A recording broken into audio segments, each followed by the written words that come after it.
आदरणीय बंधु माताओं व मेरी प्यारी बहनों, राधे राधे।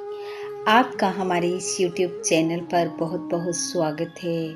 बंधुओं, आज हम इस वीडियो में सूखी अमावस्या की कथा कहानी सुनेंगे, जिसे सुनने सुनाने से भगवान शंकर व माता पार्वती की कृपा से अनंत सुखों की प्राप्ति होती है। व दुख आने पर भी वह हवा के झोंके की तरह निकल जाता है। कथा कहानी सुनने के बाद यदि आप हमारे चैनल पर नए हैं तो कृपया हमारे चैनल को सब्सक्राइब करें, बेल आइकन को प्रेस करें ताकि हमारी वीडियो की नोटिफिकेशन सबसे पहले आप तक पहुंचे। वीडियो को शेयर व लाइक भी जरूर करें। बंधुओं, जिस महीने की अमावस्या शुक्रवार की होती है उसे सुखी अमावस्या कहते हैं। जो भी सुखी अमावस्या के दिन भगवान शंकर व माता पार्वती की पूजा करता है, अपने पितरों के निमित्त दान पुण्य करता है, सुखी अमावस्या का व्रत रखता है, कथा को पढ़ता सुनता व दूसरों को सुनाता है, वह सदैव सुखी रहता है। तो आज हम सुखी अमावस्या की कथा सुनेंगे, जो कि इस प्रकार है। कथा कहानी के अनुसार प्राचीन समय की बात है। एक नगर में एक राजा राज्य किया करता था। राजा के राज्य में किसी वस्तु की कोई कमी नहीं थी। राजा अपनी रानी और पुत्र के साथ सुख का जीवन व्यतीत करता था। राजा की रानी स्वभाव से थोड़ी भोली थी। राजा के महल के पास ही एक सेठ सेठानी रहती थी। सेठानी रानी की सहेली थी और नित्य प्रति वे एक दूसरे से मिलती और बातचीत किया करती थी। एक रोज जब रानी सोकर उठी तो उसे जोर जोर से रोने की आवाज आई। उसने महल की खिड़की से झांक कर देखा तो रोने की आवाज सेठ के घर से आ रही थी। वह राजा के पास गई और पूछा, सेठ के घर से रोने की आवाज आ रही है, वहाँ क्या हो गया है? राजा ने कहा, सेठ के लड़के की मृत्यु हो गई है, इसलिए लड़के की पत्नी और उसकी माँ विलाप कर रही हैं। उन पर दुख का पहाड़ टूट पड़ा है। रानी स्वभाव से भोली थी। उसने राजा से कहा, महाराज, ये दुख क्या होता है? राजा रानी की बात सुनकर हैरान था, पर राजा को समझ नहीं आ रहा था कि वह रानी को कैसे समझाए कि दुख क्या होता है।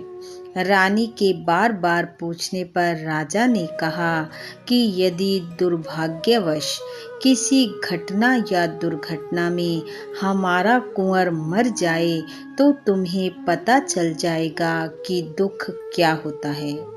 रानी ने कुछ देर बाद अपने कुंवर को महल की खिड़की से नीचे धक्का दे दिया। रानी को ऐसा करते देख राजा के होश उड़ गए और वो भागा महल से नीचे की ओर। परंतु भगवान की कृपा से कुंवर गारे के ढेर पर आकर गिरा और बच गया। उसे खरोंच तक नहीं आई। जब राजा रानी नीचे पहुंचे तो कुंवर को सामने से आते देख राजा की खुशी का ठिकाना नहीं रहा। रानी ने राजा को फिर कहा, महाराज, बताइए ना, दुख क्या होता है? राजा रानी पर हैरान था। इतने में ही सैनिक ने आकर खबर दी कि महाराज, दूसरे राज्य के राजा ने हम पर हमला कर दिया है। तब राजा ने कहा, रानी, अब मैं युद्ध पर जा रहा हूँ और यदि मेरे मरने का समाचार तुम्हें मिलेगा तो तुम समझ जाओगी कि दुख क्या होता है। लेकिन वहाँ भी भगवान की कृपा से राजा युद्ध जीत कर वापिस आ गया। राजा हैरान था कि ये क्या हो रहा है, कैसे दुख संकट आने पर भी वह हमें छू भी नहीं रहा और निकल जाता है। राजा महल पहुंचा।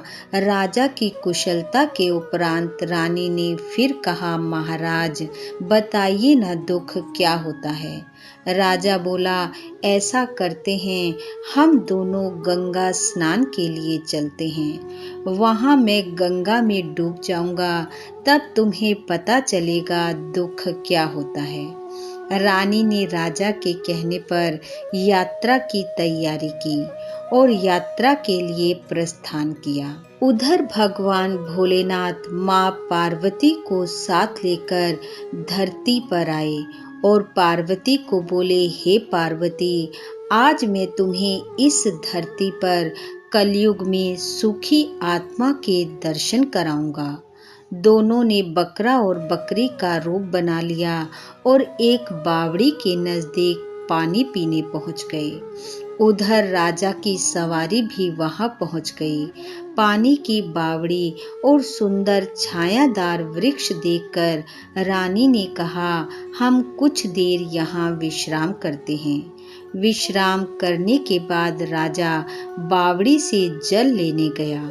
रानी भी इधर उधर टहलने लगी और टहलते टहलते वह बकरा और बकरी के रूप में उपस्थित भगवान शिव व माँ पार्वती के पास पहुंच गई। वो दोनों आपस में बातें कर रहे थे। उन्हें मनुष्य वाणी में बात करते देखकर रानी हैरान हुई और वहां रुककर उनकी बातें सुनने लगी। बकरी के रूप में उपस्थित पार्वती जी ने बकरे से कहा कि इस रानी को दुख देखना है, लेकिन इसे दुख नहीं मिल रहा, इसका क्या कारण है। तब बकरे के रूप में उपस्थित महादेव ने कहा, पार्वती, इस रानी ने पिछले जन्म में सुखी अमावस्या का व्रत किया था, अपने पितरों के निमित्त दान पुण्य किया था, जिसके प्रभाव से ये इस जन्म में रानी बनी और सुख का आनंद ले रही है। इस कारण ही दुख बार बार इसके पास आकर भी निकल जाता है। तुम देखना, ये राजा गंगा में भी नहीं मरेगा। उनकी बातें सुनकर रानी हैरान थी। वो वापस राजा के पास आई और उसने सारी बात राजा को बताई। तब राजा रानी प्रसन्नता पूर्वक गंगा स्नान को गए, खुशी खुशी स्नान दान किया और फिर अपने राज्य में वापस लौटकर यह घोषणा करवा दी कि हर कोई सुखी अमावस्या का व्रत करेगा। राजा और रानी अब हर अमावस को अमावस माँ की पूजा करने लगे, वे कथा सुनने लगे और सब सुखों को भोगते हुए अंत में शिव लोक को गए। इसलिए जो भी मनुष्य सुखी अमावस्या को व्रत करता है, दान पुण्य करता है, कथा कहानी को पढ़ता सुनता व दूसरों को सुनाता है, वह सभी सुखों को प्राप्त कर अंत में भगवान के धाम को जाता है। बोलो शंकर भगवान की जय। बंधुओं, भगवान भोलेनाथ व माँ पार्वती की कृपा आप व आपके परिवार पर सदैव बनी रहे। आपका घर आंगन खुशियों से महकता रहे। इन्हीं शुभकामनाओं के साथ आप सबका बहुत बहुत धन्यवाद। राधे राधे।